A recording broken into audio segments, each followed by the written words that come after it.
अब चलिए हम डिस्कस करते हैं third law of motion. So third law of motion में हम कुछ डिस्कस कर लेते हैं कि फोर्स कैसे प्रोड्यूस होता है, कैसे किसी बॉडी पर लगता है। तो फोर्स लगने के लिए बॉडी का इंटरेक्शन का होना बहुत ज़रूरी होता है। तो फोर्स कैसे लगेगा? इस बॉडी को surely to be interact to the other body, है ना। फॉर एग्जाम्पल अगर हम खड़े रहते हैं तो क्या होता है कि एक इंटरेक्शन होता है, कांटेक्ट होता है किसके साथ? ग्राउंड के साथ और हमारे बॉडी के सोल के साथ, पैरों के सोल के साथ। और इस वजह से हम खड़े रहते हैं, यानी कि जो ग्राउंड है ऊपर की तरफ फोर्स लगाता है और पर्सन का वेट जो होता है डाउन साइड उसको पुश करता है, तो ये फोर्स लगता है। तो फोर्स क्या होता है कि इंटरेक्शन से आता है और ये हमेशा ही एक पेयर में आता है ना।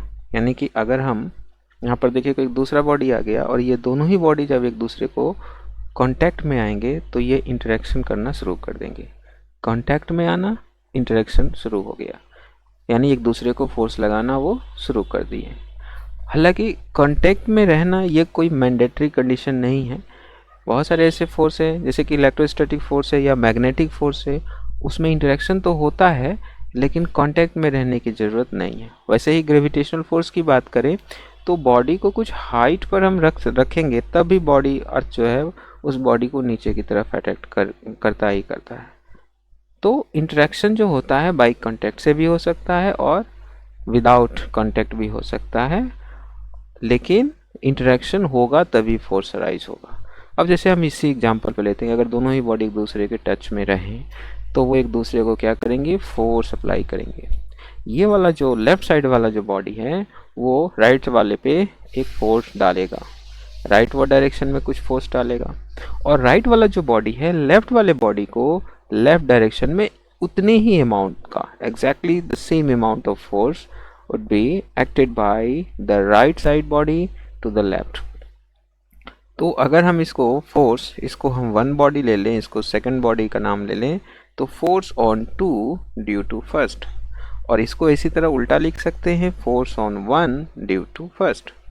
और चूंकि दोनों का डायरेक्शन ऑपोजिट है तो हम अगर वेक्टर लगाएं तो यहाँ नेगेटिव साइन लगा सकते हैं, ठीक है। तो यहाँ पर थर्ड लॉ ऑफ मोशन में क्या कहा जाता है, क्या हम लर्न करते हैं कि फोर्स इंटरेक्शन से बनता है और फोर्स हमेशा ही पेयर में होता है, और जब वो इंटरेक्ट करते हैं तो बॉडी जो होते हैं आपस में इक्वल एंड ऑपोजिट फोर्स लगाते हैं। Okay, equal and opposite force लगाते हैं।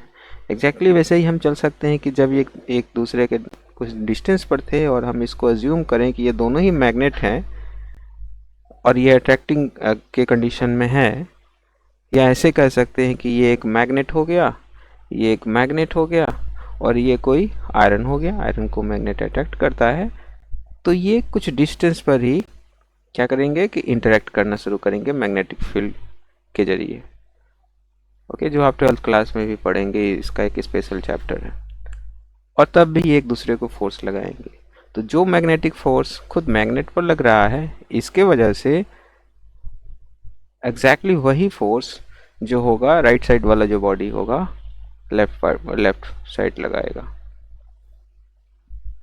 ओके, तो सेम अमाउंट के फोर्स होंगे। जब बॉडी इंटरेक्ट करेगा तो सेम अमाउंट का फोर्स ऑपोजिट डायरेक्शन में लगेगा।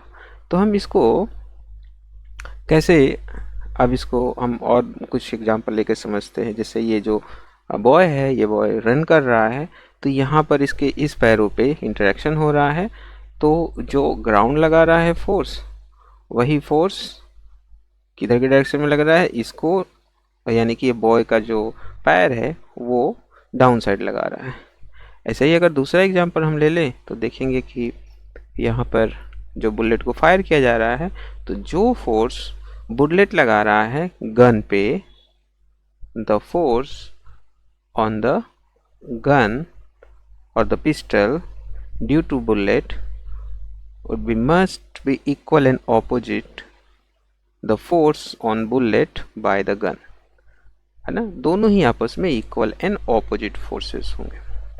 उसी तरह एक दूसरा अगर ले लें तो ये अगर ये बलून देख रहे हैं आप, बैलून मूव कर रहा है एक की तरफ, तो जितना फोर्स बलून पर लग रहा है उतना ही फोर्स इसके ये प्रोपेलेंट पे लग रहा है। ये गैस जो एयर जो बाहर निकल रहा है उतना ही फोर्स लग रहा है, क्योंकि दोनों एक दूसरे से इंटरेक्ट कर रहे हैं तो इक्वल एंड ऑपोजिट फोर्स लगाएंगे ही लगाएंगे।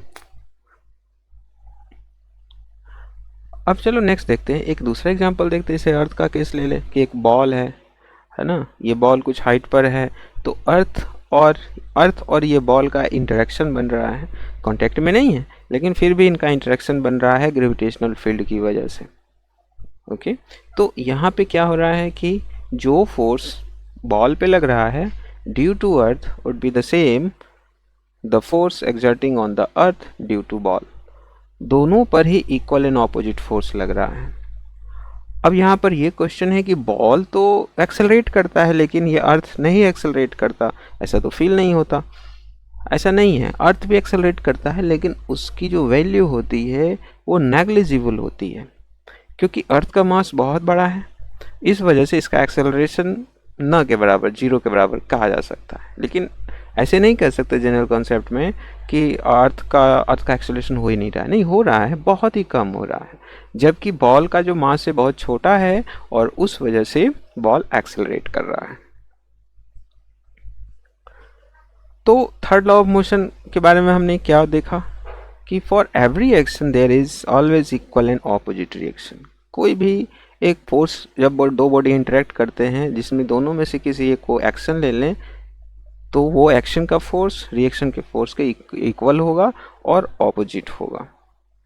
ओके, ये कि यहाँ पर मैथमेटिकल एक्सप्रेशन ऐसे हम डाल सकते हैं।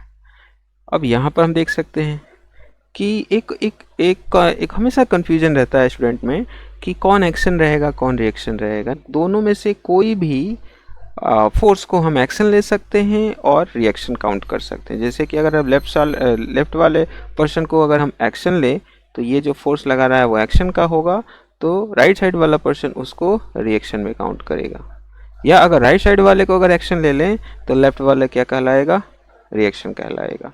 तो ऐसा कोई डिफरेंस नहीं है कि कौन एक्शन कहलाएगा कौन रिएक्शन कहलाएगा, it is just a choice. अगर एक एक्शन ले लिया तो दूसरा रिएक्शन होगा ही होगा।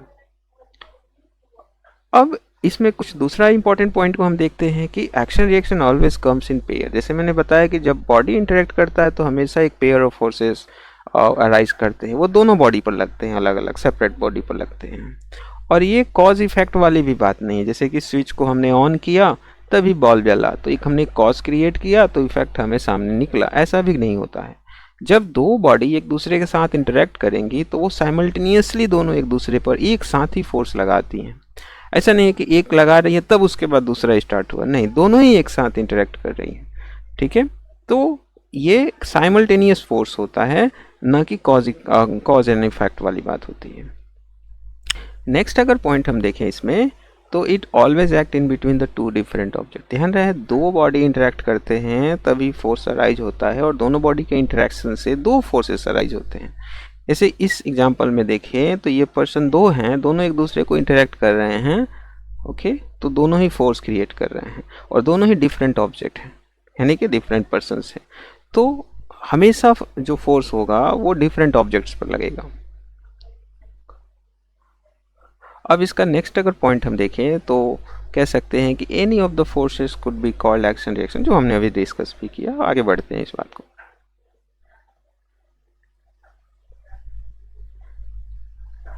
ओके, ये भी बहुत एक इम्पॉर्टेंट पॉइंट है कि एक्शन रिएक्शन जो फोर्सेस होते हैं वो एक ही काइंड के होंगे। जैसे कि अभी हमने देखा बॉल के केस में कि अर्थ और बॉल एक दूसरे को इंटरेक्ट कर रहे हैं, तो किस फोर्स के साथ वो इंटरेक्ट कर रहे हैं, ग्रेविटेशनल फोर्स के साथ। तो ग्रेविटेशनल फोर्स बॉल पर भी लग रहा है, अर्थ पर भी लग रहा है, दोनों एक ही जैसे फोर्स है।